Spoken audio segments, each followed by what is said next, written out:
Lista. Lista. Y ya estamos grabando. Y ya estamos grabando Nuestro episodio número 14 y segundo de de historias. de nuestro mes de octubre de terror. Sí. Octubre de terror. Pueden notar la emoción en mi voz. Sí. Historias de terror. La cara de Melissa. Sí. Sufrí esta semana haciendo la investigación, la verdad es que Sí.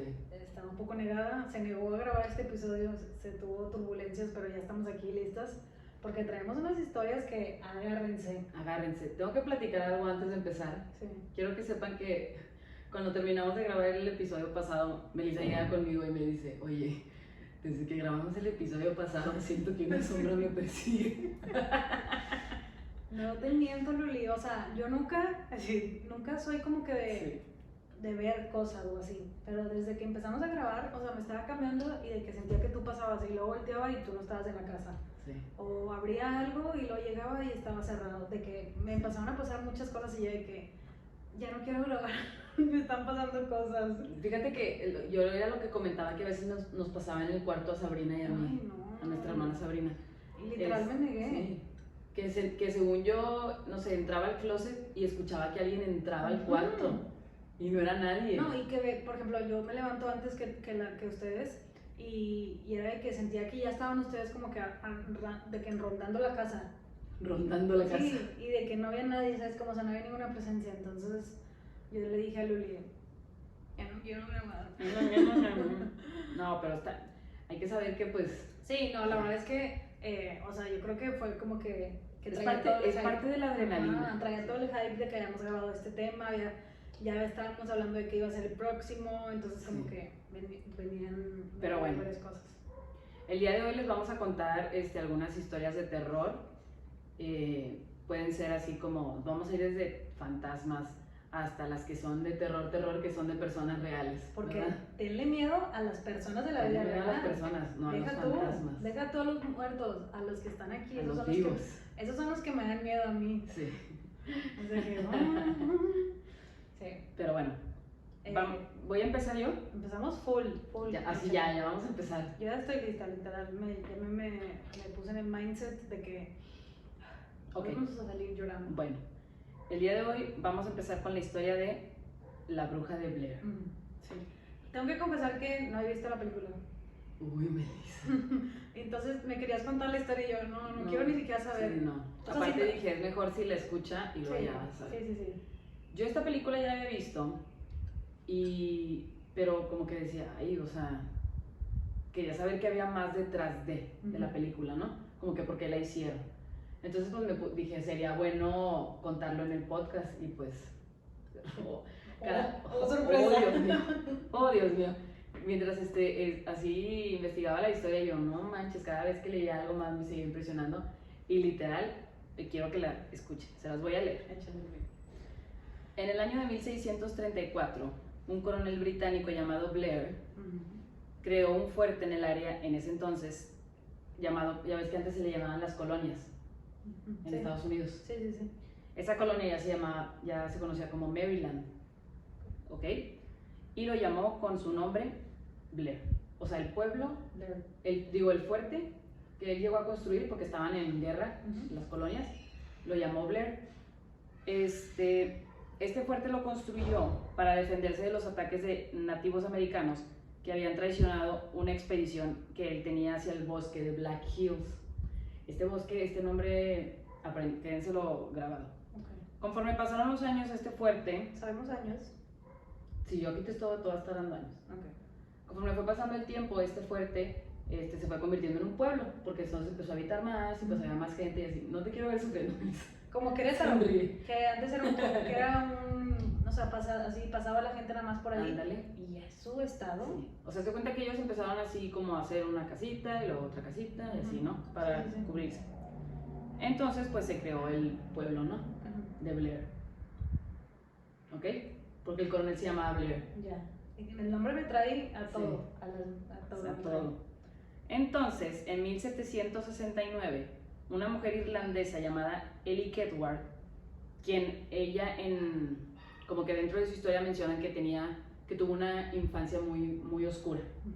O sea, te mencionan que tuvo una infancia muy oscura, que su mamá murió cuando ella nació, o sea, dando parto. A su papá lo atraparon como que en una...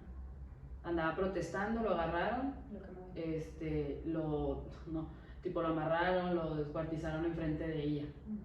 Y a ella déjame te digo, como que ella quedó muy traumada por esto y la dejaron, porque abusaron, cuando mataron a su papá, abusaron de ella, la dejaron tipo casi muerta, así para morir, ¿no? En la calle. Y un ermitaño la rescató y le empezó a enseñar como que todo esto del ocultismo y así, ¿no? ¿Ocultismo? Ocultismo. Ah, ya, ok. Tipo como brujería y así. Ah, ok, ya, sí. Estuvo internada un tiempo en el manicomio y así, ¿no? Pero entonces ella decide tomar un barco y se va. Ay, voy, perdón. Ella terminó navegando, es que estaba leyendo en qué parte me había quedado, perdón. Ella terminó navegando de Irlanda a Baltimore en 1769 y se ubicó en el pueblo de Blair, en Maryland. O sea, llegó al pueblo de Blair, ¿ok? En 1769. Pese a esto, en el invierno de 1785, muchos niños la empezaron a acusar de que ella estaba practicando brujería. O sea, ya habían pasado, ¿qué? 16 años. Aquí no venimos a hacer cuentas. Sí, yo tampoco.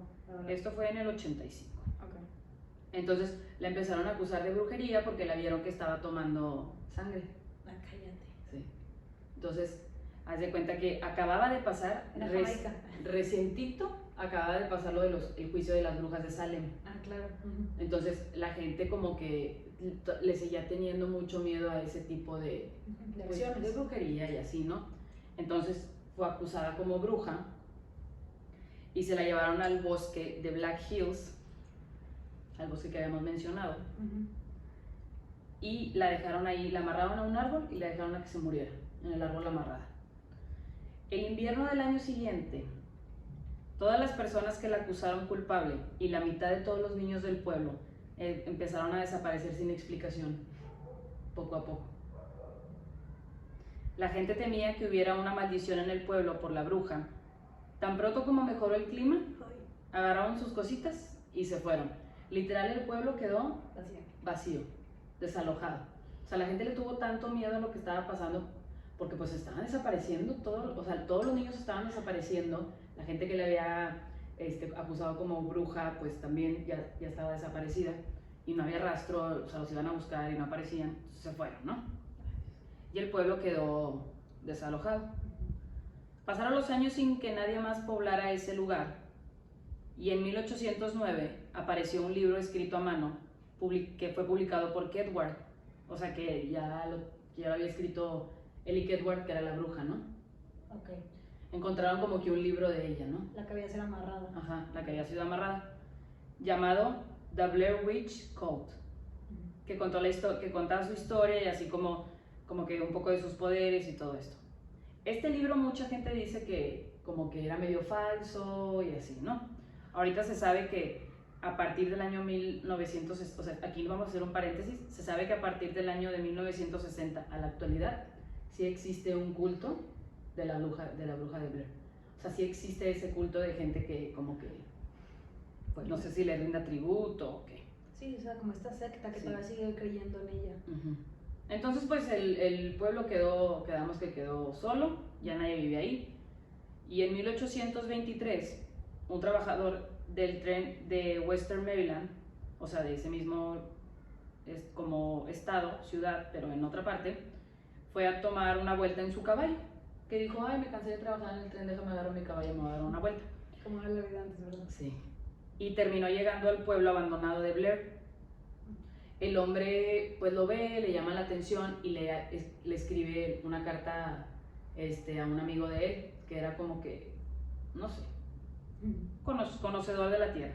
Y lo llama para que inspeccione la tierra para ver si se puede como que volver a construir y así, y como por qué la habían abandonado, ¿no?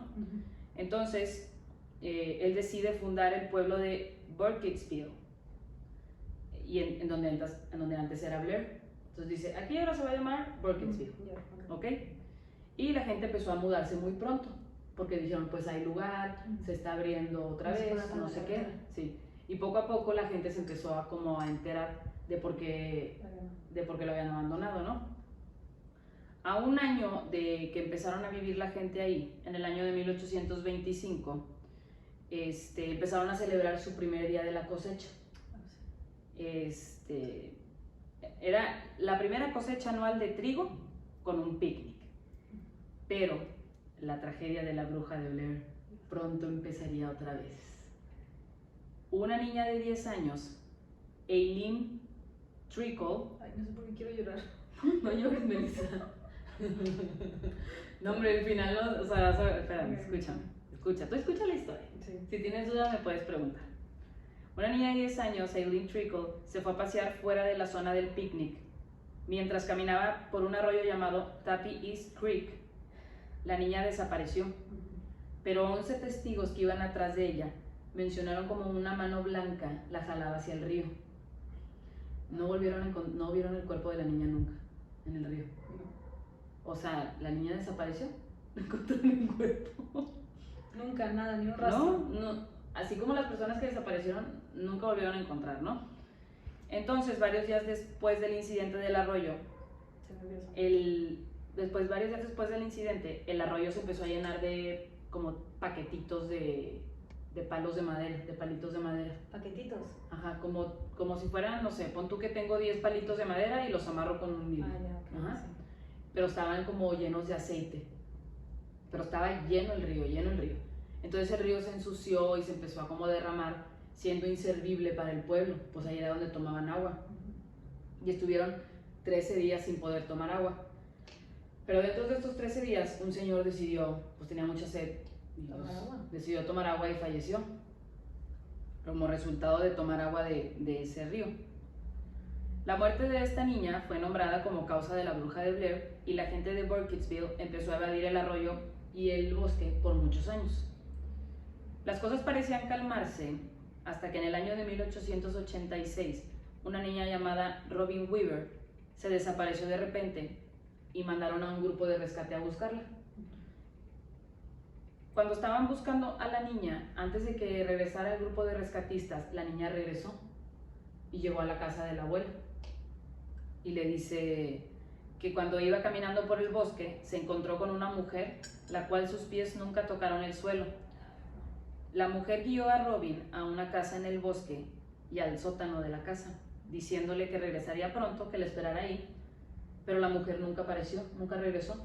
Entonces la niña como que empezó a agarrar valor para escaparse y se escapó por una ventana que estaba ahí en la casa y logró llegar a salvo al pueblo otra vez, ¿no? Pero mientras que la niña ya había regresado, el grupo de personas que le había ido a buscar no aparecía.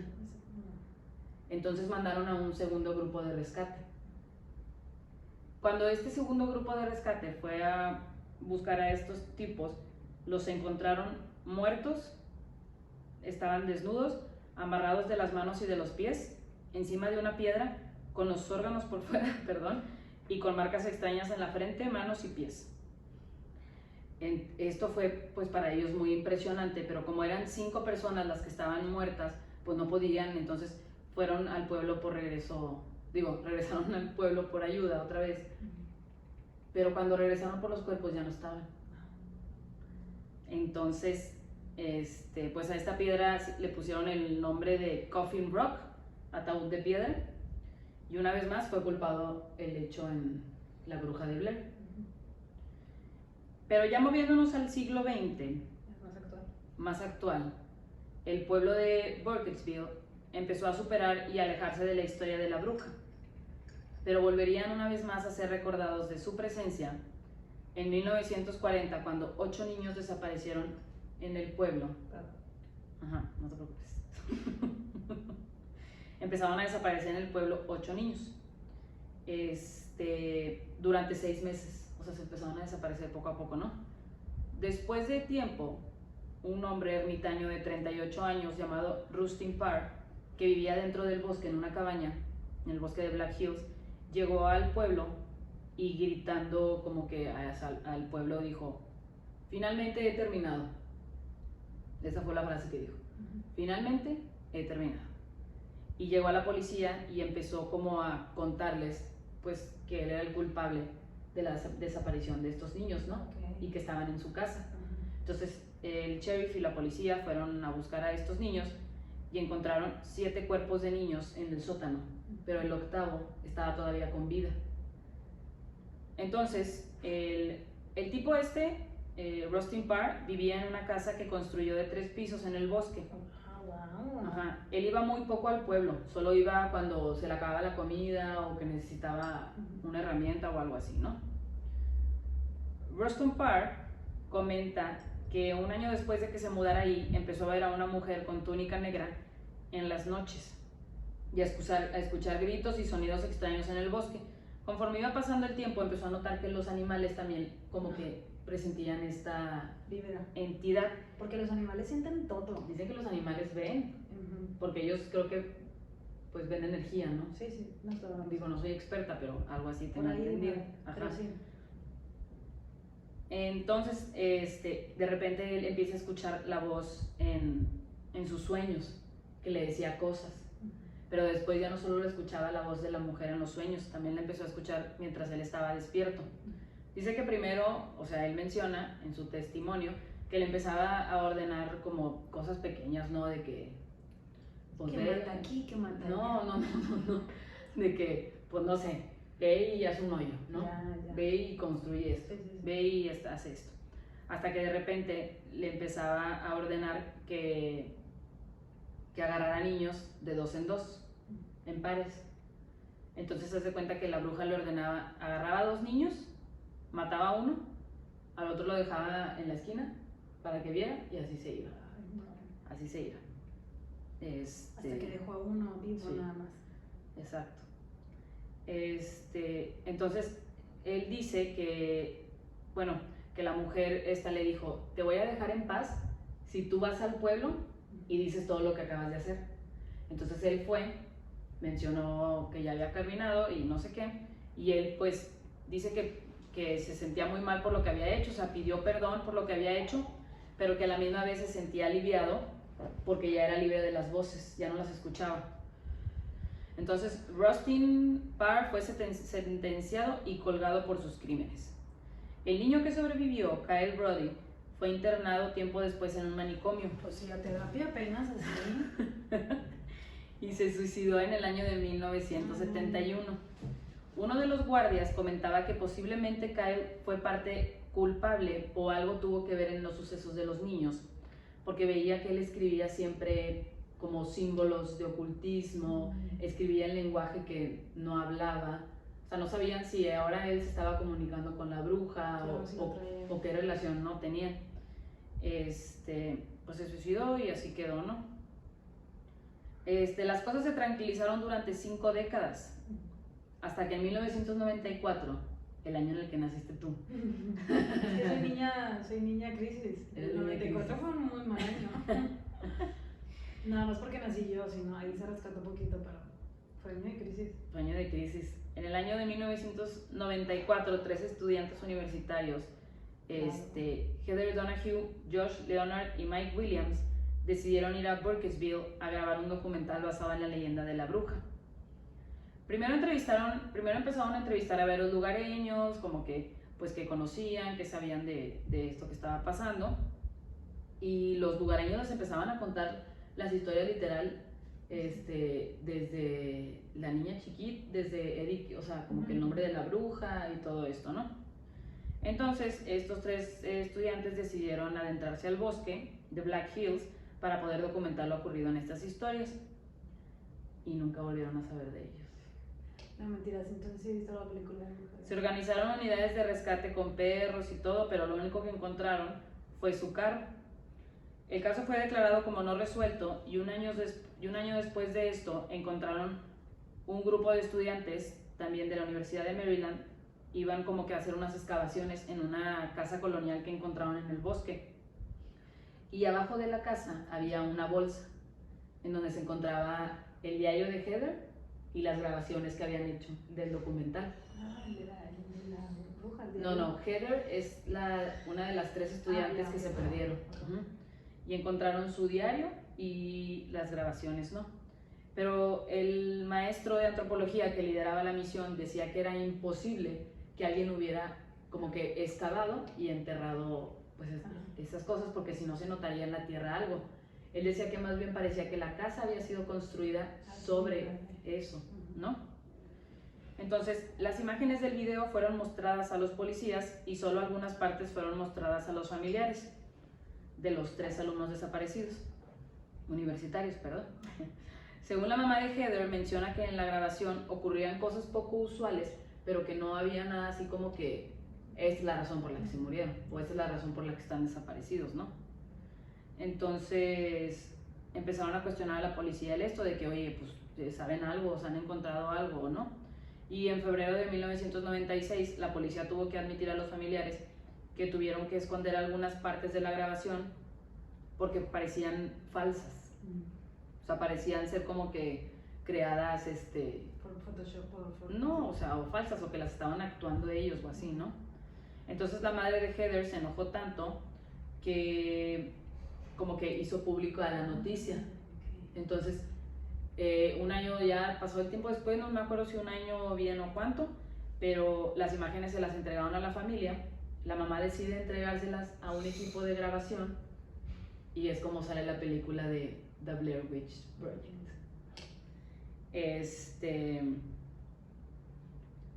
Déjame, espera. Estoy en shock que son, Sí. o sea, que haz cuenta que sí me acuerdo de las, o sea, de la película como que tengo así recuerdos, de esas que siempre estaba ahí en la tele, pero nunca la vi bien y así, pero sí, eran de que entraban ellos grabando este documental, Sí. y luego empezaban así como que situaciones. Dice, el filme muestra a los estudiantes perdidos en Black Hills mientras pasan extraños eventos y de pronto desaparecen.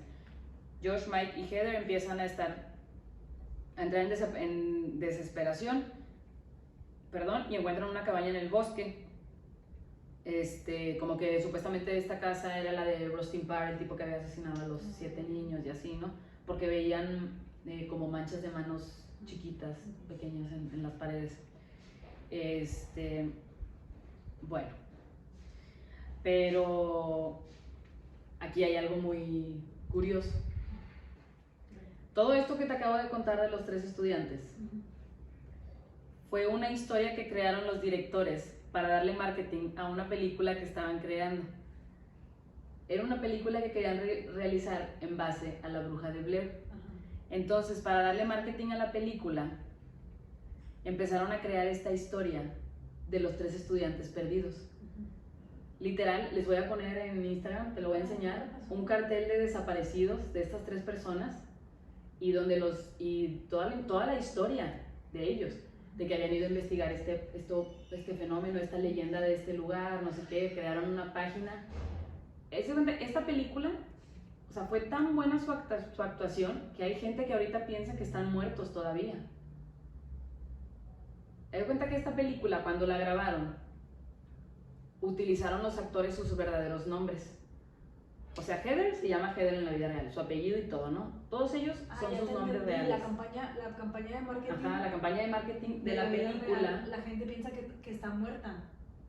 Sí, ahorita todavía hay gente que piensa que están muertos. Okay. O sea, si te metes a Google es de que pudieron encontrar a Heather, o sea... A ver, entonces, ya, los de producción dijeron, vamos a lanzar esta película dentro de 3 años, vamos primero a hacer esto real. O sea, que la gente vea que está basado en algo real. Ajá. Y lo hicieron. Exacto. Ok, entonces salen estas grabaciones. No sale la grabación. ¿Y la policía sabía que era falso? Melissa, es una película. Toda la historia que te estaba contando de que su mamá, que fue a la policía y que no sé qué, es la historia que crearon los productores antes de que saliera la película, para que la gente pues fuera a ver la película, ¿no? Ah, claro. De que se encontraron, de que están perdidos. Se encontraron estas grabaciones en el bosque, la mamá las lleva con esta casa productora y la casa productora las, ¿sabes? Ya, entonces, vean las grabaciones encontradas de los 3 estudiantes que siguen desaparecidos. Ya. O sea, se hizo parte de la película. Se hizo parte de la película. Haz de cuenta que, pero te digo, el marketing fue tan fuerte que hay gente que piensa que en verdad se desaparecieron. Entonces no pasó esto. Pero estuvo bien curioso cómo grabaron la película, porque toda la película fue, o sea, no les daban guiones.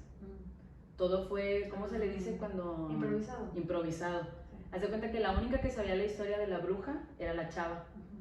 y los dos chavos y ella empezaban a actuar en base a lo que les estaban haciendo el equipo de producción afuera.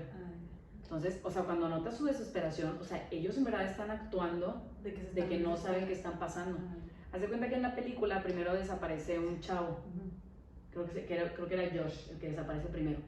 A él le escribieron un papelito aparte de que, oye, te tienes que ir a tal parte, no le puedes decir a los demás. Entonces ellos empiezan desesperados a buscarlo y así, ¿no? Está muy, o sea, aquí termina mi historia. Mira, yo sé que esta película pues la hicieron así y no fue real, pero está basada en la leyenda de la bruja, ¿no? Claro. O sea, hubo muchas desapariciones, hubo muchas muertes que son inexplicables.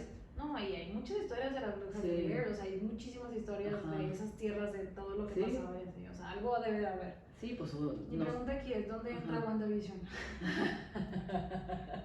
¿Ella de qué parte es?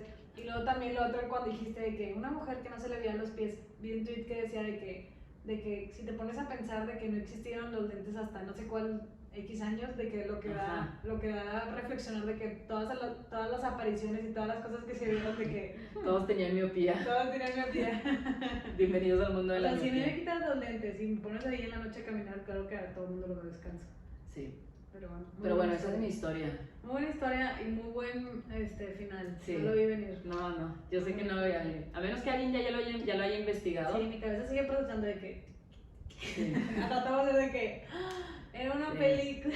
Pero de aquí, por ejemplo, empecé a investigar todo y dije, ay, la voy a ver. O sea, sí. Que después hicieron secuelas y todo. Haz de cuenta que es como el universo de la bruja de Blair. O sea, que siguen contando como la misma historia de que el hermano de la chava la está buscando. Todo eso, ¿no? Pero bueno, Melissa, cuéntanos ahora tu historia. A ver, entonces continúo yo ahora sí con mi historia.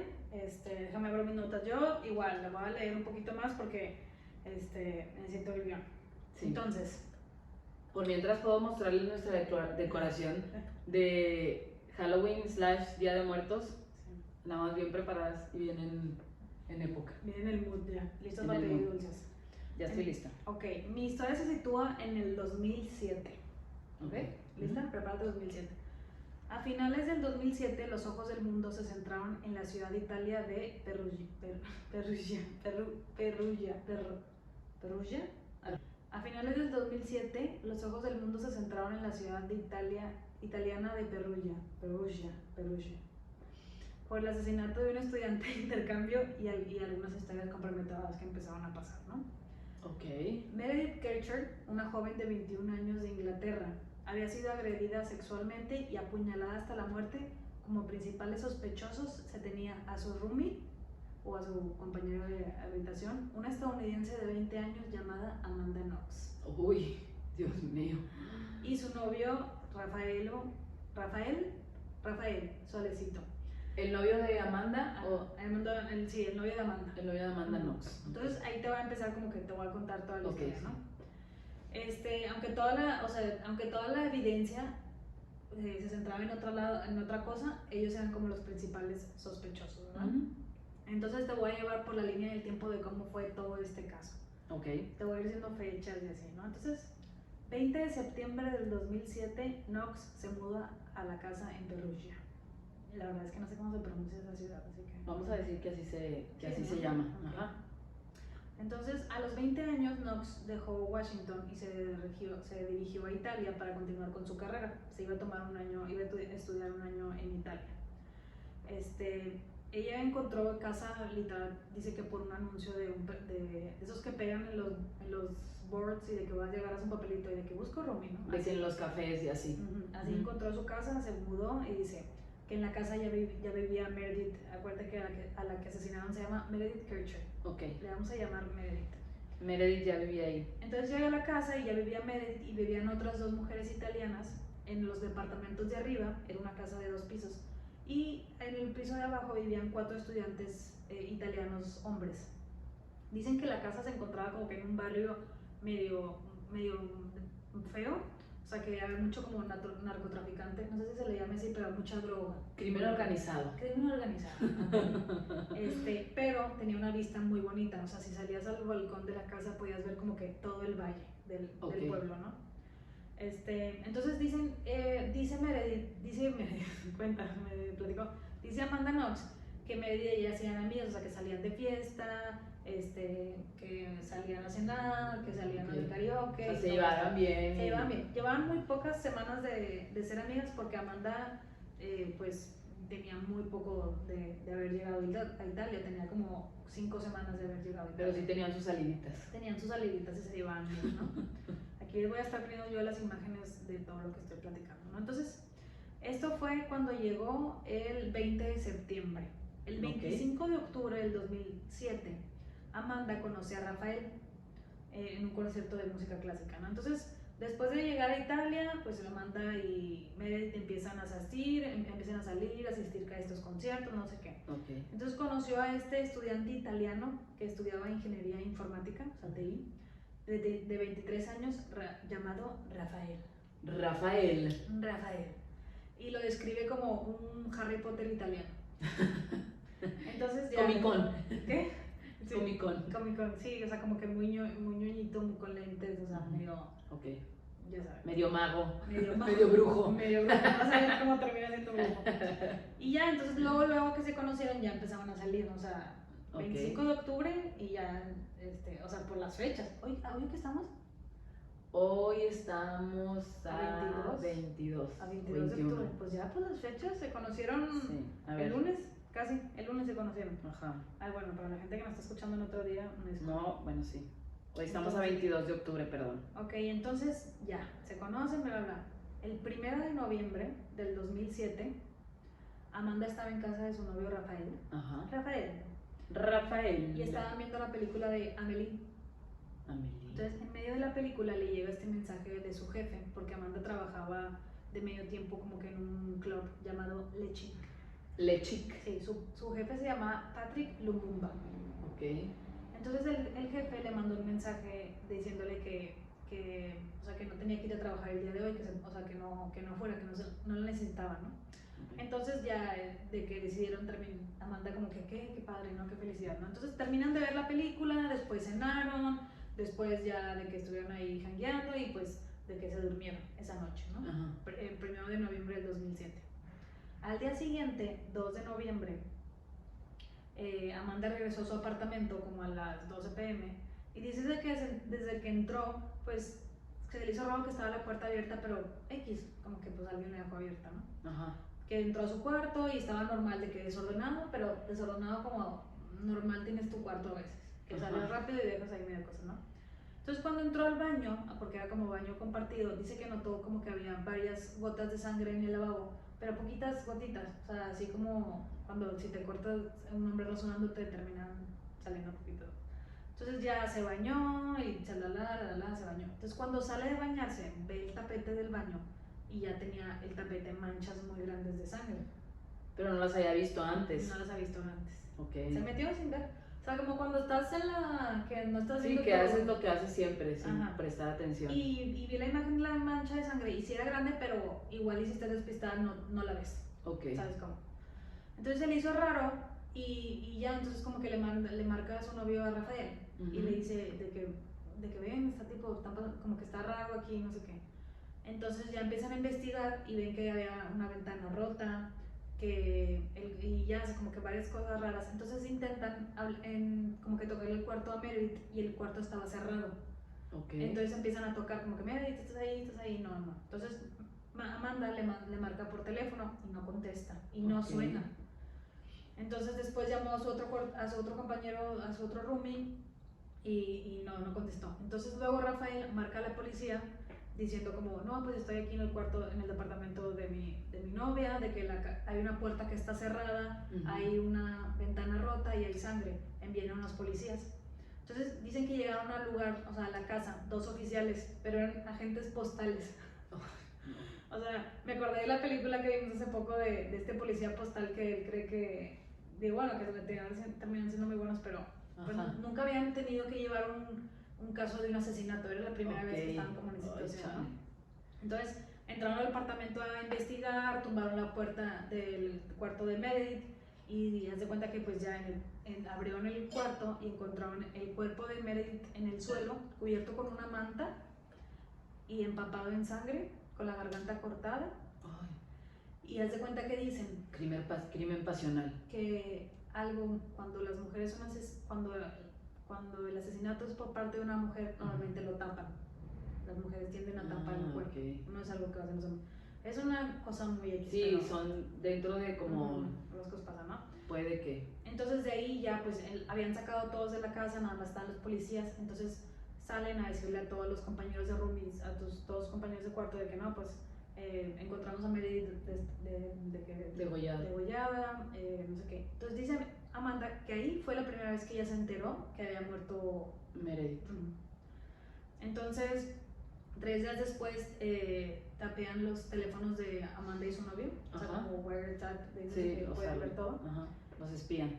Entonces pues empezaron a como que a ver las llamadas de él y su novia, de Amanda con la gente con la que le marcaba y así, ¿no? No salió mucho de ahí, pero haz de cuenta que esto fue el 2 de noviembre, 3 días después, llaman a Rafael a la policía. Entonces Amanda lo acompaña nada más como que para ver qué. Pero ese 5 de noviembre las cosas como que se empezaban a salir de control, de que dice Amanda que ella todavía no la habían llamado a ella, que había estado acompañando, entonces podía escuchar cómo le estaban gritando al novio, cómo le estaban tipo, de que se escuchaban golpes y así, o sea, como que todo empezó a escalar muy rápido, ¿no? Sí. Entonces el día siguiente pues ya fueron arrestados, o sea, se fueron, ¿no? Entonces fueron arrestados el día siguiente, el 6 de noviembre, Amanda, Rafael y el dueño del bar, Patrick, el jefe de Amanda, el que le había mandado el mensaje, ¿no? Entonces ya fueron llevados a la comisaría y durante 5 días fueron interrogados, sin dormir, no los dejaron salir 5 días. Entonces la mamá de Amanda ahí desde ahí ya intentaba sacarla del país, pero no la dejaba. No se pudo, ¿no? Entonces dice que tras muchos días de interrogación, o sea, imagínate que te tienen ahí interrogándote, gritándote, o sea, todo eso. En un idioma que no es el tuyo. Sí, exacto. Pero lo que pasó es que Rafael, porque ves el documental en donde él narra esta parte, dice que su realidad se empezó a voltear porque le empezaron a meter cosas en la cabeza como de que de seguro Amanda te dijo que mintieras, de que esta estadounidense te está lavando el cerebro, solo te está usando, o sea, como que ella ya confesó y ya sabes de que le empezaron a meter estas cosas. Entonces Rafael cambió su versión y dijo que Amanda le había dicho que mintieran, y también dijo que es posible que Amanda haya podido haber salido esa noche de su departamento mientras él estaba dormido. O sea, como que más bien los policías le estaban diciendo cosas que pudieron haber pasado y él acertaba. Y él como de que esa sí, es mi verdad. de que de seguro, ¿cómo sabes que no salió cuando estabas dormido? Y él de que, pues sí, o sea, no sé. Sí. Y fue cuando él ya cambió, pero él, o sea, firme cambió la versión de que no, sí. Ella me dijo que mintiera, me dormí y luego de repente sentí que llegó hasta la 1 AM, de que pudo haber sido que sí entró, o sea, como que ya sabes de que empezó a cambiar todo. Entonces luego Amanda, porque ya he escuchado varios podcasts en los que va de invitada, y cuenta un poquito su versión, no así toda o sea, no toda la historia, pero empieza a contar como ciertas partes. Y entonces, pues imagínate Amanda, o sea, entras a la policía con un novio, o sea, con el novio con el que llevas 3 semanas, 4 semanas, no sé cuánto llevas, enamorada, pero no sabes qué están diciendo de él, o sea, no sabes qué él está diciendo de ti, no sé qué. Y en eso que llega la policía y le dice que tu novio te entregó, de que ya dijo que tú habías sido la culpable, ¿no? Entonces dice que ahí se quebró, o sea, de que, pues, o sea... no llores, Melissa. O sea, y lo que dice Amanda ahí es de que, y también Joe Rogan, el que vimos, de que a una persona si la tienes torturando 5 días, puedes hacer que te diga lo que quieras, de que, o sea, hay maneras, ¿no? Exacto. Entonces como que, pues por esa parte estaba esa, ¿no? Y luego le sacaron de que unos mensajes a Amanda, o sea, empezaron como a investigar el celular de Amanda, que Amanda le había escrito al jefe después de que le dijo como que no vengas, de que, ok, nos veremos luego, ten buena noche, o sea, pero en italiano, ¿no? Entonces los policías le decían de que eso significa que hiciste una cita, o sea, este mensaje significa de que te voy a ver hoy, o sea, de que textualmente es, ahorita nos vamos a ver, de que nos estamos poniendo de acuerdo, no sé qué. Entonces, de que ella como que no, de que, no, claro que no, de que, y entonces los policías decían que claramente tu memoria no está bien, no te estás acordando de que recuerda, ¿no? Entonces dice Amanda que no había ningún intérprete presente, o sea, ella tenía ni un mes de estar en Italia. Hablaba como, dice que 20% de inglés, o sea, como Ujú. si fuera una niña de 10 años, digo, el italiano, perdón, hablaba como un 20% del italiano. Entonces no entendía nada porque hablaban muy rápido, porque le estaban gritando, porque eran palabras que igual y a veces cuando medio sabes hablar, hablas muy específico Sí. y dice que no entendía lo que estaba pasando y que la estaban cacheteando y que la golpeaban Ay, no, y que qué le gritaban, feo. ¿no? O sea, Qué feo, qué feo. entonces ella era como, decía de que fuck, de que no sé, no sé qué, entonces ellos escuchaban el fuck y era como, de que no, ¿por qué me estás haciendo de que fuck? De que ya sabes, de que, Ajá. o sea, como que se puso a poner muy a la defensiva, ¿no? Entonces dice que ella pues también igual, o sea, que se empezó como que a quebrar, de que empezó a mal viajarse y le Ajá. empezaron a meter de cosas como, haz memoria, recuerda, recuerda, y que le empezaron a Sí. decir eso. Sí, las tácticas que usan Ujú. para sacar información. Exacto, entonces como que te empiezan a meter ciertas cosas, entonces dice ella, que dice, que empezó como que, dice, no me empecé a acordar porque no pasó, pero empezaban a entrar a mi mente como imágenes de que ella estaba en la calle, de repente ella estaba en la puerta de su cuarto y de repente estaba con Patrick y veía la chaqueta de Patrick, no sé qué. Entonces dice que se quebró, o sea que ya como que ya, Sí. estaba muy cansada de así y firmó una confesión diciendo que había regresado a su apartamento la noche del 1 de noviembre y que había estado en la otra habitación mientras Patrick acuchilló a Meredith hasta morir, lo cual lo hacía a ella cómplice y pues también a Rafael porque había mentido, ¿no? Ajá. Entonces ya da cuenta que se ve en el documental también como después de esto la policía de que estamos felices de haber podido cerrar el caso tan fácil, no sé qué, o sea, de que ellos ya decían de que ya confesó Sí. Amanda, de que ya después de que la torturamos 5 días dijo que esto fue lo que pasó ya, ¿no? Entonces luego las cosas empezaron a complicar aún más, ¿no? O sea, porque había muchos relatos que estaban cambiando, había muchas inconsistencias, de que primero afirmaron que habían estado juntos toda la noche, luego uno dijo que no, entonces como que también los empezaron a juzgar mucho porque decían que se les veía muy despreocupados, o sea, como que había pasado eso y después de que el día siguiente Amanda la vieron comprando algo, o sea, como que de que nunca la vieron llorar, de que cuando estaban las grabaciones de que están sacando el cuerpo ella se ve como que inmutada, o sea, como que de que por qué no está haciendo drama, por qué no está haciendo llorando, ¿no? Entonces a la gente nos gusta pretender que sabemos leer a las personas. Sí, claro. Porque uno piensa que van a reaccionar como uno reacciona. Exacto, entonces Ajá. de que es muy probable que si haya matado a alguien de que debería estar así seria, porque no siente culpa o porque es una persona, ¿no? De que... Porque es sociópata. Ajá. Entonces, pues es una falsa, ¿no? Entonces la policía anunció el 6 de noviembre que habían encontrado a los asesinos Meredith a los asesinos de Meredith, Amanda y Rafael fueron arrestados. Y lo que pasó es que Patrick, el jefe, tenía la coartada de que él sí había estado trabajando en el bar. Entonces como que lo de Amanda se descarta porque pues alguien había visto que Patrick sí había estado como mesero, ¿no? Esto fue el 6. El 15 de noviembre siguieron haciendo las investigaciones y se encontró, o sea, empezaron a registrar el apartamento de Rafael, el novio, y encontraron un cuchillo incriminatorio en su casa. Ajá, era un cuchillo de 20 centímetros que tenía rastros de ADN de Meredith en la hoja y de Amanda Knox en el mango.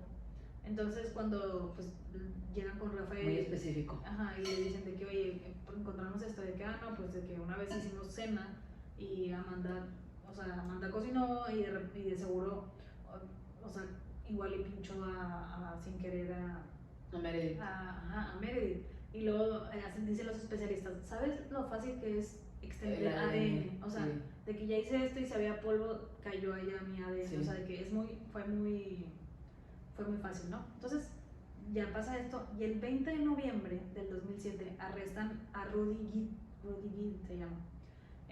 Porque 2 semanas después de esto empezaron como que ahora sí ya los laboratorios forenses, o sea, como que estaba haciendo todo muy raro. Entonces los laboratorios forenses como que ahora sí, bueno, vamos a hacer pruebas de ADN de las muestras que sacaron. Ok, sí. Después de que ya tenían en la cárcel todo eso, ¿no? Entonces de las muestras que sacaron de la escena del crimen, que encontraron algunas huellas ensangrentadas y también pues el del ADN que se encontraba dentro de Meredith, pues la evidencia no encontraron ningún ADN dentro de la escena del crimen de Amanda y solo encontraron uno de Rafael, pero encontraron también el de otra persona, de Rudy Guerre, que era un estudiante de 20 años italiano, que era amigo de los italianos que vivía en el departamento de abajo. Entonces él ya estaba huyendo, él ya tenía varios delitos y estaba huyendo. Lo sacaron, o sea, lo encontraron en Alemania huyendo en un tren, ¿no? Y sí, dijo de que sí admitía haber estado en la escena, de que sí admitió haber estado en la escena del crimen, y ese mismo día que murió Meredith, pero que él no la había matado. Dice que tuvieron relaciones sexuales consensuadas, sí, con la víctima, pero que esa noche le dolía el estómago, entonces se metió al baño con mucho tiempo y que se llevó los audífonos y que estaba escuchando algo dentro del baño mucho tiempo. Y que cuando salió vio a un hombre que no pudo identificar, que no se veía la cara, que cómo estaba huyendo, y que ya nada más encontró a Meredith degollada, o sea, todavía estaba viva pero medio degollada. Y entonces de que no, pues que se asustó mucho y huyó. O sea, que se asustó mucho, entonces tuvo mucho miedo y estaba confundido y huyó. Entonces luego lo encontraron porque un amigo de él, o sea, le marcó, o sea, Rudy le marcó a un amigo de que pasó esto, de que a la chava que asesinaron, de que yo estoy con ella esa noche, y él le contó al amigo esa versión de que yo me metí al baño y de que pero salí, pero ya no alcancé a ver, no sé qué. Entonces el amigo fue como que, oye, me marcó, aquí está la grabación. ¿No? Esto fue el 20 de noviembre. Y ya, o sea, seguimos en el mismo año. O sea, todo esto fue pasando en el 2007. Ajá, o sea, todo fue pasando seguido. Todavía era un mes, ¿no? Entonces ya, ahora sí pasa el siguiente año. El 10 de enero del siguiente año, del 2008, se informó que también encontró, bueno, como te dije ahorita, evidencia de ADN de Rafael en un bra de Meredith, en un broche, en un brasier, ¿no? Entonces, casi 7 semanas después del asesinato, pues reformaban más como que Rafael era un sospechoso. Reafirmaban más. Que Rafael es un sospechoso fuerte para haber sido un asesinato, ¿no? Y también como que se empezó a hablar mucho de que esta investigación estaba siendo muy descuidada, de que entraron a la escena de crimen sin guantes, no se cambiaban o si entraban con guantes después no se los cambiaban y tocaban varias cosas. Estaba muy contaminada la escena del crimen. Cualquiera pudo entrar sin haber estado, movieron cosas, o sea, ves el documental y ves que todo estaba desordenado, o sea, no había nada, o sea. Entonces como que empezaron a echarles de que cómo puedes estar diciendo facts si no, o sea, que no son nada. Sí, o sea, ¿cómo puedes culpar a alguien si no tiene nada? Sí. Entonces, esto fue el 10 de enero y ya hasta el 28 de octubre del 2008, o sea, ya un año del asesinato casi, Rudy, el que había encontrado toda el ADN, el que había estado ahí esa noche con ella, optó por someterse a como juicio de vía rápida. Entonces, obviamente él fue declarado culpable del asesinato y agresión sexual de Meredith y fue condenado a 30 años de prisión. Mientras que Knox y Rafael dijeron, no, yo quiero votar por tener todo el juzgado real, o sea, yo quiero ser juzgada por la vía completa. Entonces, ese mismo día un juez determinó que había pruebas suficientes para que Amanda y Rafael fueran juzgados en su totalidad por los cargos de asesinato. Entonces, otra vez hasta el 16 de enero del 2009 fue cuando comenzó a 14 meses ya llevaba 14 meses en la cárcel Amanda. O sea, y Amanda platica que ella decía, a mí nunca me dijeron que estaba siendo juzgada, o sea, a mí nunca me dijeron que yo era una principal sospechosa. Simplemente como que ella pensó que la estaban investigando nada más porque pues vivía ahí, como que querían saber más información, pero en ningún momento le dijeron de que eres principal sospechosa. O que ella entendiera. Entonces dice que ella estaba en la cárcel y decía, bueno, en cualquier momento llegan y se van a dar cuenta que yo no hice nada, o sea, que todo esto es una broma, ¿no? O sea, que pasaba una semana y pasaba y todo, y decía, no, o sea, seguro ahorita van a encontrar, de que quién fue, ¿verdad? ¿No? Entonces dice que cuando encontraron a Rudy, pues le dijeron de que, ay, salió esta persona, dijo, ya, o sea, ya voy a salir. Y no, o sea, no descartaban que ella seguía siendo como que parte, ¿no? La seguían culpando. Entonces dice que ella, además de que estaba en la cárcel, como era esta como incertidumbre de que no se habla el idioma, no sé qué está pasando, no me dicen nada, en una cárcel de Italia que, o sea, olvidada de que no había nadie, o sea, que perdió, o sea, la esperanza en todo. Dice, después de que ya llevaba un año, dije, ya, o sea, me voy a quedar aquí por siempre. Pero bueno, 14 meses de ya que llevaba en la cárcel, empezó el juicio de ellos dos, ¿no? De Amanda y Rafael. Entonces, pues sí, le dijeron de que okay, sí vamos a iniciar a reevaluar o a ser juzgados, ¿no? Entonces, hasta el 12 de junio del 2009. O sea, a ver, Perdón. ¿En qué año les dijeron que sí iban a volver a ser juzgados? En 2009. En el 2009 ya les dijeron de que, ok, van a volver a tener su juicio. Ok. Sí. Y ya, o sea, empezó el juicio. El 16 de junio, ¿no? Pero hasta el 12 de junio del 2009 fue cuando primera vez, porque llevaba todo este caso, que Amanda subió a testificar. O sea, después de que ya habían pasado todo ese tiempo, fue la primera vez el 12 de junio del 2009, que ella por primera vez como que Testificó después de todo eso, ¿no?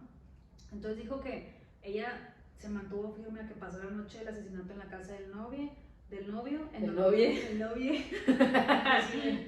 inclusive en donde dice que fumaron marihuana, tuvieron sexo y se quedaron dormidos. O sea, ella siguió fiel a eso.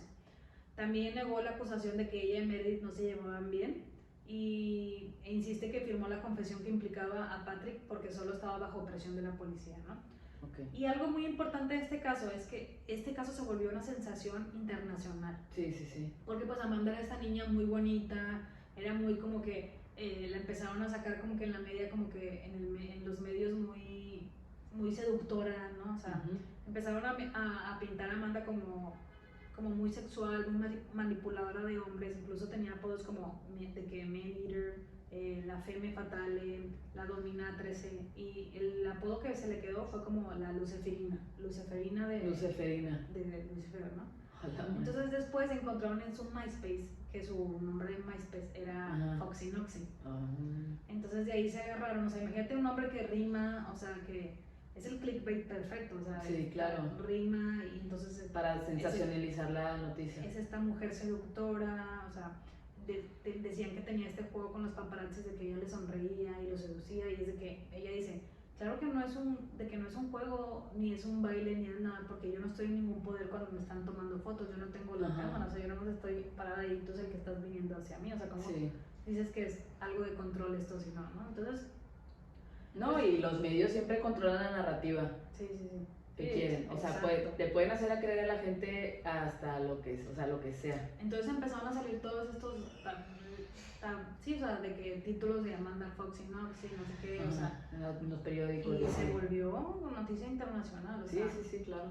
Y ya, qué risa, porque venía escuchando hoy en la mañana un podcast de esto, mientras me fui a la montaña, y te lo juro que vi un zorro. Un zorro, te lo juro. Te lo juro, ¿Sí? Y yo de que no podía pasar, o sea, me dio demasiado miedo, venía bajando, la verdad no sé si existen zorros aquí, o sea, bien mal. Me suena raro, no, pero un coyote. Ay, puede ser. Pero eso es muy peligroso. No, me dio demasiado miedo. Los coyotes son peligrosos. Me dio demasiado miedo, venía bajando, ya iba llegando al final, y vi que algo se movió, entonces me quedé, o sea, todavía muy arriba. Y dije, qué raro, porque se ve todo el camino hacia abajo, y en eso me va a pasar, yo dije, es un zorro. Es un zorro. Lo traías en la cabeza. Ajá. Sí. Yo creo, es cierto. Sí, probablemente fue un coyote, pero. Miedo, o un lobillo, o algo así. Dije, yo no vuelvo a ir, pero ¿quién engaña? Ok, entonces ya. Siento que lo estoy alargando a mi. Híjole, llevamos una hora. No te preocupes. Okay. Continúa. Bueno, entonces dice después, el 18 de noviembre del 2009, Rudy. El 18 de noviembre del 2009. El 18 de noviembre del 2009, Rudy colocó a Knox en la escena del crimen. O sea, ya creo que Rudy ya había estado en la cárcel. Sí, dijiste que lo habían mencionado culpable. Sí. Entonces dice que con una declaración espontánea en la que relata que Knox y Meredith discutieron ese día del asesinato y que mientras él estaba en el cuarto sí alcanzó a ver que había una sombra de que afuera y que sabía que era la sombra de Meredith que estaba por ahí, ¿no? De Amanda. De Amanda, perdón, sí, o sea, de que estaba por ahí viendo. O sea, él andaba con Meredith en el cuarto, no sé. Y que vio que estaba vio la sombra de Amanda por ahí. Y que sí, seguro ella también fue, ¿no? Entonces, Rudy de reducción su sentencia. Se quería quitar la sentencia. Su sentencia a 16 años, de los 30, ¿no? Entonces ya, el 4 de diciembre del 2009, al concluir el juicio, que tuvo más de 50... ¿El juicio sucio? El juicio sucio, porque fue sucio. Más de 50 días se convocó a decenas de testigos, los acusados son condenados al asesinato de Meredith. Entonces Amanda y Rafaelo fueron sentenciados a 26 años de prisión. Ellos dos. Además se les ordenó pagar 7 millones a la familia de Meredith y se les ordenó pagar a Patrick por difamación alrededor de $60,000. no sé si son dólares, pesos, quiero que pensar que son, I don't know. O sea, ellos le tenían que pagar a Patrick por haberlo difamado. Sí. No sé qué pasó de eso, si le tuvieron que pagar o no, la verdad, no traigo esa información. Pero bueno, en abril del 2010 los abogados de Amanda Knox y Rafael presentaron apelaciones impugnando la evidencia y la credibilidad de los testigos. Ajá. Entonces el proceso de apelación comenzó el 2010. O sea, el diciembre del 2009 fueron sentenciados. Ajá. Y el diciembre del 2010 ya fue cuando empezaron la apelación del juicio, o sea, diciendo como todo esto fue falso, ¿no? Sí. Ok, sorry, ya. Entonces, el 2011 ya estaba llevando, en el 2011 salió una fuente que había dicho que Rudy, o sea, el que estaba ahí en la escena del crimen, le había dicho a un compañero de la cárcel de que no, de que Amanda y Rafael fueron culpables, de que no estuvieron ahí esa noche. O sea, mientras él había dicho de que no, sí la vi. O sea, en la cárcel él soltó la sopa, Ajá. dijo la verdad. Sí. Y bueno, ok, se anuló el condeno, ok. El 3 de octubre del 2011, o sea, ya había pasado varios tiempo, un jurado de la corte anuló la condena de Knox y Rafael en Perugia, quien había entregado una emotiva declaración más temprano ese día. Se le veía muy emocionado. Ok, entonces ya hasta el 2011 fue cuando por fin pudieron descartar que toda la evidencia que habían sacado no era válida, o sea, que no servía y que Amanda Knox podía estar libre, ¿no? Entonces ya el Tribunal Supremo de Italia ordenó un nuevo juicio o sea, ella ya se fue a Seattle, o sea, en el 2011 ella ya se había ido a Estados Unidos. Sí, ya dijo vámonos y ya se fue a Estados Unidos. Pero en 2003 Italia todavía decía de que no, de que ella fue la culpable. De que ella tiene que volver aquí, o sea, ella todavía tiene que estar culpable por el asesinato de Meredith. Pero si ya dijeron que no era. Entonces, aquí quiero traer el... Pues es que imagínate que de tanto que sensacionalizaron la noticia, o sea, de tanto que los medios la hicieron ver culpable, pues la gente ya creía que era culpable. Ajá, no, y dice que, o sea, allá cada vez que iba al corte, o sea, era como si fuera una estrella y era de que, ¿por qué me estás tratando como una asesina? ¿Y por qué me estás tomando fotos? De que yo soy una niña normal, me vine a estudiar un año y de que ahora me metí en esta situación, o sea, y le empezaron a sacar muchas cosas, o sea, le hacían mucho como que coco wash en la cárcel para que ella como que dijera otra cosa, de que le empezaron a decir cosas como que Patrick ya dijo esto, o sea, otra vez. Sí, claro, ¿no? Pues era parte porque los policías la habían regado y tenían que hacer que su historia, pues, cuadrara. Porque nunca, sí. O sea, y literal dice que el que ahorita está, el que llevó todo el juicio como de la policía, ahorita está siendo juzgado por de que modificar evidencia, por todas estas cosas, ¿no? Qué bueno. Pero imagínate que te vas de intercambio y terminas estando casi 4 años en la cárcel en Italia. Sí, no. Qué horror. Eso sí es para ti. O sea, fue una situación muy... Y hay muchos detalles muy extravagante. Sí, hay detalles muy raros que a veces dices de que habrá sido, no habrá sido. Sí, porque luego también ves los videos. O sea, yo primero llegué a ella por la serie de Flight Attendant, ¿te acuerdas? Ajá, sí. Que pasa todo esto y que le dice de que qué fue lo que hizo mal la chava en Italia, de que qué hizo mal para ser juzgada. Entonces fue como que de qué caso, y luego te pregunté a ti, y luego la invitaron al podcast que vimos de Whitney Cummings. Y la vi, y yo dije, es inocente. O sea, sí, la manera en la que ella lo relata y todo, pues sí, es inocente. Y ella decía de que es que, o sea, entiéndola así, porque pues ella llegó a la escena del crimen. Y pues tú llegas como persona, o sea, si nunca has estado en una escena del crimen, si no eres policía, si no eres, pues, ¿qué haces? O sea, me meto a bañar porque no sé ni siquiera qué está pasando. Ni siquiera sabes qué está pasando. No sé, o sea, la situación. Aparte estaba muy chiquita ella también. 20 años. Tenía 20 años. O sea, dice que ella pues se sentía una niña, o sea, dice que pasó el asesinato y la grabaron después de que cuando estaban pues todos en la casa saliendo. Dice, pues yo ni siquiera conocía a la chava, tenía 3 semanas de vivir ahí, de que pues se murió, pero, pues, o sea, como que todavía no tengo esta conexión con esta persona. O sea, como sí, no, pobrecita. Sí, pero ya por fin está libre, qué bueno. Y lleva todo este proyecto que se llama The Innocent People o algo así, que es Sí. donde intenta Tipo apoyar. como lo que está haciendo Kim Kardashian. Ajá, intenta apoyar a todas estas personas Sí. que han sido mal juzgadas. Sí, hace poquito también vi uno de un chavo que estuvo 25 años en la cárcel Qué coraje. y hasta el final ya fue de que, no es culpable. O sea, qué coraje porque es tu vida. O sea, yo pensaba en ella de que un año en prisión por algo que no hiciste, y luego 2 años, de que 3 años. Sí, O sí, sea, se te arruina la vida. Ajá. Y pues pobre, pues sí, los policías manejaron todo muy mal, o sea, simplemente que no pudiera tener abogado. Sí, aparte todavía dice que hay gente que es como, de que sabes cuando se acercan a ti y no te creen, de que Sí. sabes cuando todavía es como... Sí, que mucha gente no le cree. Ujú. Pues es que es lo que te digo, la noticia fue muy... Sí, fue un O sea, trauma. los medios la manejaron a como quisieron y pues cada quien interpreta a su manera. Estuvo muy fuerte. Pues sí. Bueno, ¿contamos una más? Ok. Voy a contar la mía. Esta última es... ¿O todavía quieres contar otra después de mí? No, échale. Bueno. Ahí vemos cómo va. Voy a contar una. Esta también es así como de la vida real. Esta es como de que alerta. Ya me desestresé que yo conté mi historia. Es para alertar a la gente. Ah, ok. Sí. Esta historia la escuché en un podcast que me gusta mucho escuchar, que se llama Crime Junkie.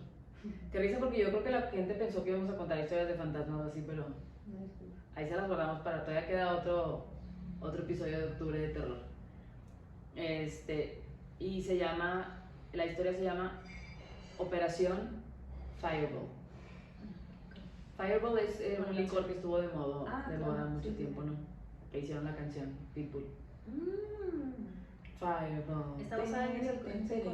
Sí. Ah, mira. Bueno, entonces esta historia la manda una chava a este podcast, ahí se nos cayó la escenografía, para que la cuenten, que algo que le pasó a ella, ¿no? Entonces, dice que ella en el 2000, si mal no recuerdo, en el 2014, llegó a Denver, Colorado, ¿no? Se acaba de mudar, no tenía amigos, su familia no vivía ahí, no conocía a nadie ahí, entonces, en ese entonces no existía todavía, pues, esas aplicaciones que ahora existen para buscar citas y así, ¿no? Te tenías que meter a los chats de internet y así, ¿no?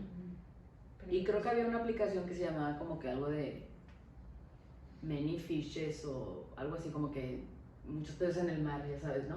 Algo así se llamaba la aplicación. Y empezó a hablar con un chavo que se llamaba, vamos a ponerle John, se llamaba John el chavo, ¿no? Entonces empiezan a hablar y ella empieza a decir, no, pues es que soy nueva aquí, no tengo amigos, pues quería, de que estoy aquí para conocer y así. Y él de que, así como que empiezan a comunicarse, literal pasaron 3 horas en las que estaban hablando y le dice el chavo, oye, ¿qué te parece si nos vemos hoy en tal bar en la ciudad? Y ahí pues platicamos un rato, ¿no? Y dice la chava, pues la verdad no, como que no tenía, pues no sabía si iba a ser, no me interesaba tener una relación con él, pues quería conocer gente, dice, ¿no? De que yo quería tener amigos ahí. Entonces, pues que decidió ir. Entonces, pues ya agarra su carrito, llega al bar y el chavo le escribe de que, oye, pues se me va a hacer un poco tarde, si quieres ir pidiendo 2 shots de Fireball y te espero ahí, te veo ahí en la barra. Y ya, sí, súper bien, ¿no? Entonces llega a la barra y pide los shots y se queda ahí esperando.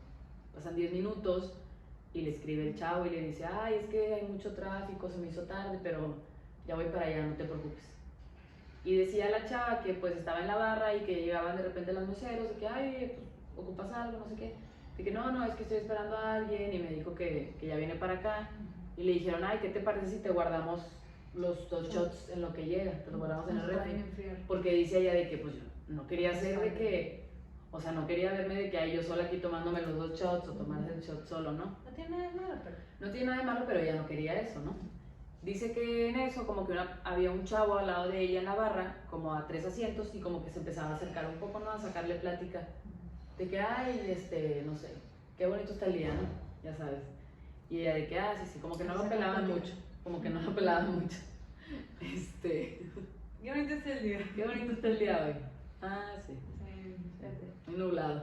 Nublado. Nublado, sí. Tardes ya. Tardes ya.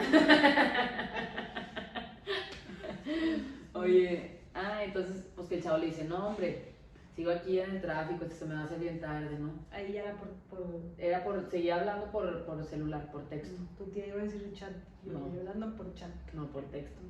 Y entonces, que en eso pasaron, no sé, otros 5 minutos o así, y seguían los meseros como que, oye, pues no quieres algo de comer, no quieres otra bebida, no, todo bien, aquí sigo esperando yo. Y en eso pasan 5 minutos o algo así, y el chavo le escribe de que, oye, me acaba de detener la policía, no voy a poder llegar, qué pena. Y entonces en eso ella así como que, no, pues, ¿qué hago? Y el otro chavo ya estaba al lado de ella platicando, y le dice, oye, pues, pues no, pues para que no te quedes aquí sola, ¿qué te parece si nos pasamos a una mesa y te invito a una cena? De que cenamos, para que no te quedes así como que, ay, pues viniste a nada. Y ella de que no, está bien, no te preocupes. No quiero, muchas gracias. Entonces ella se levanta y se va al baño, y cuando entra al baño se topa una mesera que le detiene la puerta y le dice, tengo que decirte algo.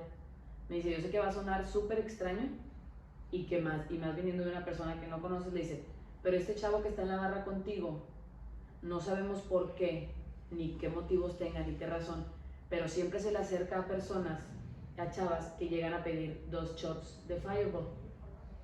La mayoría de las chavas, dice, no me he podido acercar con ellas para decirles, porque pues a veces no habíamos entendido, como que no había llegado a estos límites, y muchas veces a veces se van con ellas, pero dice, siempre lo vemos con una chava diferente, o sea, nunca lo hemos visto con una chava nueva. Le dice, no sé qué tenga que ver con la persona que estás hablando, pero este chavo siempre hace lo mismo, entonces como que ten cuidado, ¿no? Entonces dice ella que pues como que empezó a pensar de que pues era el mismo que me está escribiendo los mensajes, pero pues no le he visto que agarre el celular, o sea, es como que, exacto. O sea, no sabía qué, o sea, como que no le entendí, no sabía qué estaba pasando. Sí, de su cabeza estaba tratando de desfigurar de que sí está raro, sí está raro, pasó, pero porque me sigue contestando. Y ya se estaba empezando a oscurecer, entonces decía, como que, pues, ¿qué hago? Entonces decide esperarse un rato más en el bar para ver si, pues, el chavo se va o qué onda, ¿no? Entonces, pues, sigue ella sentada, tenía una bebida ahí que le habían servido y la mesera le dice, ¿quieres que te cambien tu bebida por una nueva? Y cuando se la cambia, el chavo hizo como un gesto de molestia, de que, ¿sabes? De que, como que molesto. ¿Pero por qué? No, o sea, los shots ya se los había retirado. Y ella, mientras estaba esperando al otro chavo, pidió, no sé, una piña colada. Se va al baño y la piña colada se queda ahí. Y cuando regresa al baño, la mesera le dice, ¿quieres que te cambie tu bebida? Porque estuvo mucho tiempo aquí. Claro. Entonces se la cambia. Y el chavo hace un gesto de molestia. ¿Nunca digas que es bien solo? No. Entonces, él le dice de que, ay, vamos a la mesa, hombre, te invito a una cena. Y ella de que, no, muchas gracias, no quiero cenar. Y le dice, oye, bueno, ¿qué te parece si vamos a un bar aquí al lado, a tomar unas margaritas, algo así, ¿no? Y ella dice que no sabía qué hacer, entonces se inventó una amiga, de que, ay, no, ya me acaba de escribir mi amiga que ahorita viene para acá. Y el chavo le dice, no, hombre, dile a tu amiga que nos vea allá, que nos vea en el bar de margaritas. Pero, o sea, para que venga aquí, mejor dile que allá la vemos. Y ella de que no, en verdad, o sea, ¿cómo le dices que no quiere? O sea, que no quiero, muchas gracias, ya va a venir mi amiga. Gracias por acompañarme, de que mientras estaba sola. Y el de que, ay, ándale, no seas así, mira, es más, vamos. Y que le empezaba a inventar así como cosas de que, o sea, el chavo estaba tan desesperado de que se fuera con él, que le decía, como que lo empezaba a convencer tanto de que, o más bien decirle tantas cosas de que, no, hombre, vamos, y ya después la ves en algún lugar y vamos a cenar. Pero él quería llevársela como que de ahí, de ese bar.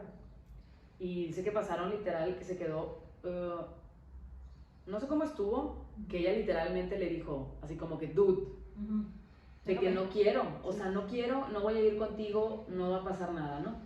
Entonces que el chavo se molesta mucho, insiste una vez más, la chava como que literal dice que no le dijo nada, entonces él agarra sus cosas y se va, ¿no? Se va del bar. Pero como ya estaba muy oscuro, ella no sabía si él sabía cuál era su carro, si la estaba esperando afuera, o sea, no sabía nada, entonces decide esperarse. Dice que literalmente se esperó 4 horas en el bar. Ajá, y dice que mientras tanto pues estaba hablando con los meseros, con el bartender, como que tratando de descifrar quién era este chavo.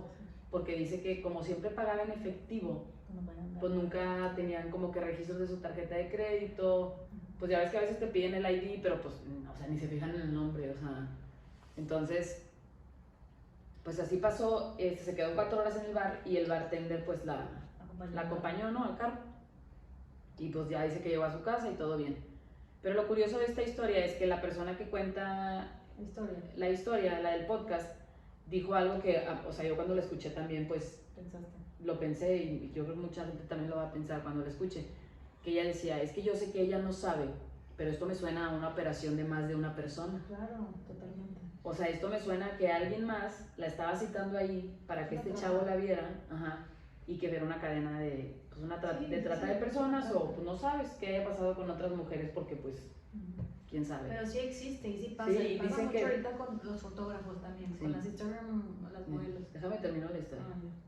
Entonces sacan el primer episodio y dicen, si alguien le ha pasado esto, si conocen a alguien que le pudo haber pasado algo parecido, pues traigan estas historias, nosotros vamos a como que pasar esta historia al FBI y así, ¿no? Porque tienen un grupo de investigadores ahí en este podcast. Entonces, literal, creo que pasaron como 4 semanas, les llegaron una cantidad de historias, demasiadas historias a lo largo de todo Estados Unidos, en diferentes ciudades. Pero la misma forma, que eran en bares, pero las chavas que contaron la historia, pues obviamente era porque alguien las haya ayudado a escapar de esa situación. ¿Cuántas no?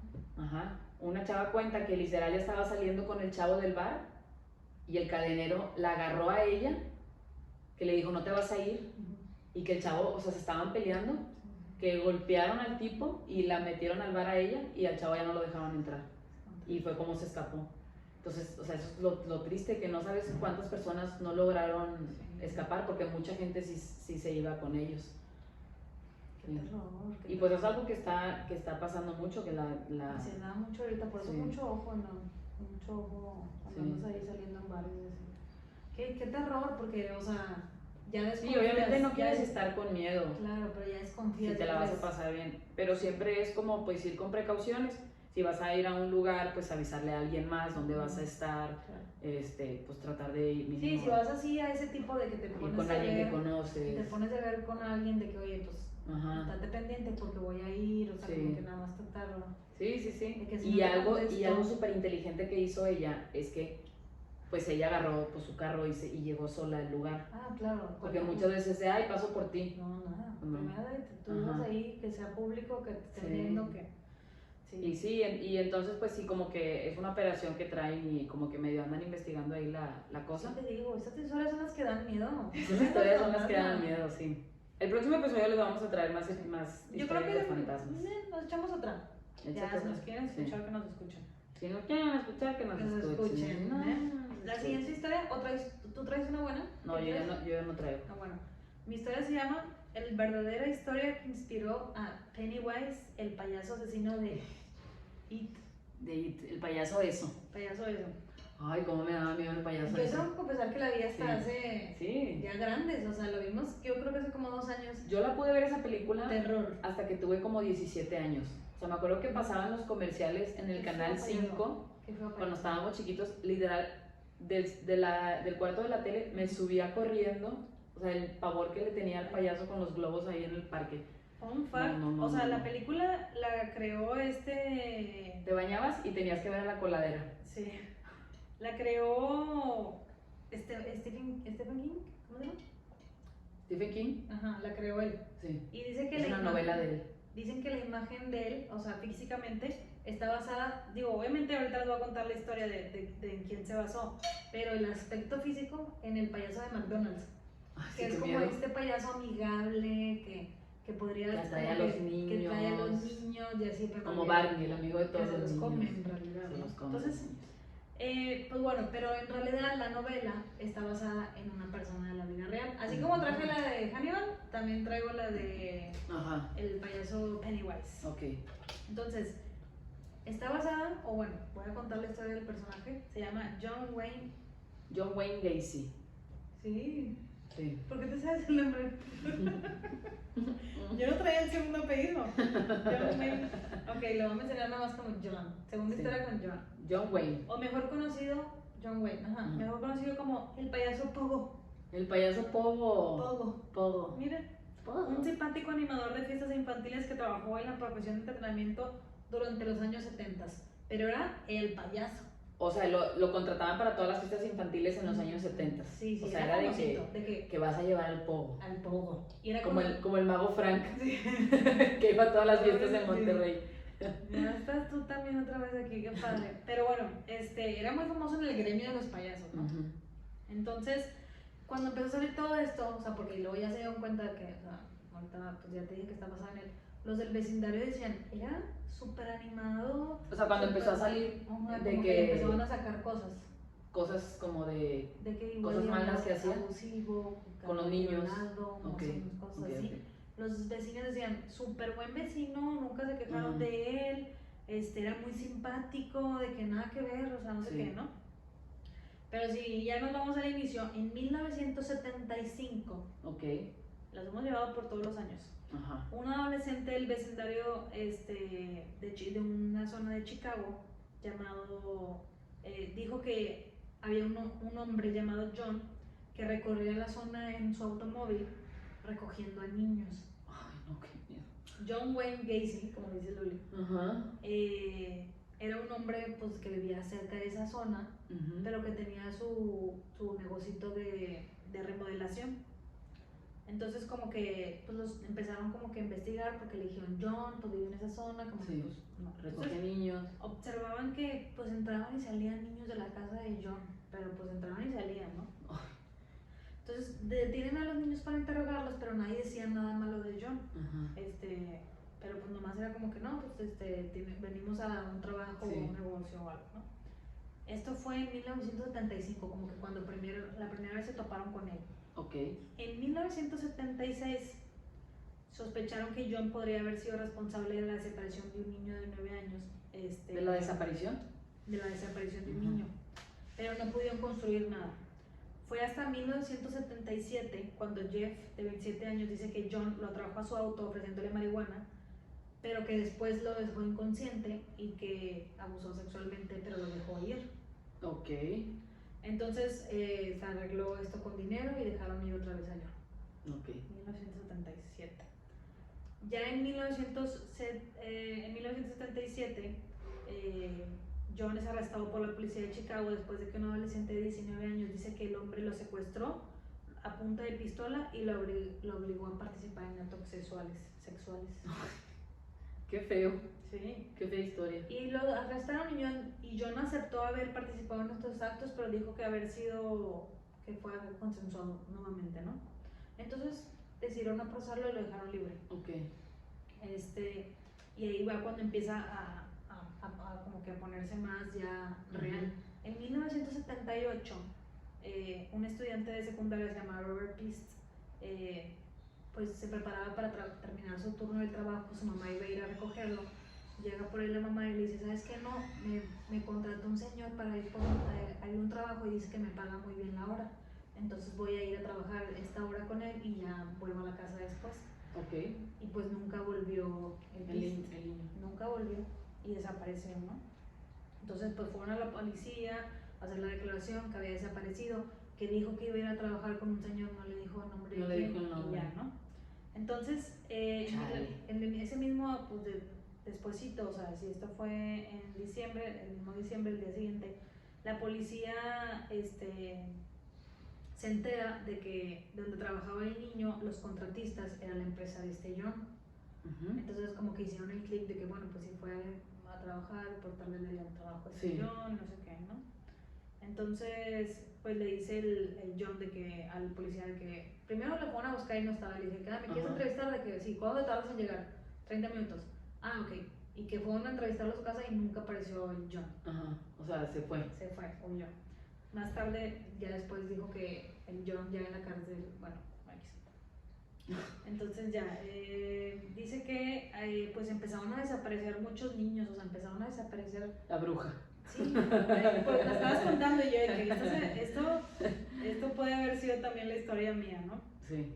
Entonces, pues empezaron a desaparecer niños y hicieron una orden para poder registrar la casa de John. John. Entonces entraron a la casa y empezaron a encontrar como que muchos artículos raros, pero no podían, como que todavía no había nada oficial que, que le involucrara a él, ¿no? Ninguna evidencia consistente. Ajá, entonces dice que ya en esta entrevista como que se empezó a revolver mucho y dijo, bueno, sí hubo un asesinato aquí, pero fue en defensa personal y que los llevó a la cochera o esta como parte de atrás de la casa y les dijo, ahí tuve que enterrarlo, pero fue en defensa personal y ya, o sea, como que, ok, fue en defensa personal, y ya.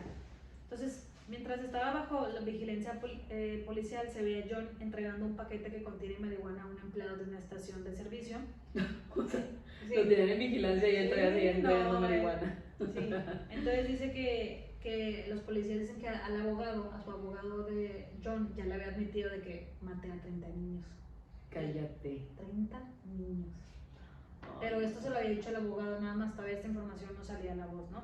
Lo tenían bajo custodia y etcétera, etcétera, ¿no? Esta historia está muy triste. Fue hasta 1978, o sea, un año después de todo esto, en una declaración verbal que duró muchas horas, en donde John ya declaró haber enterrado a 27 víctimas dentro de su casa, a otras víctimas en un río y a otras víctimas fuera.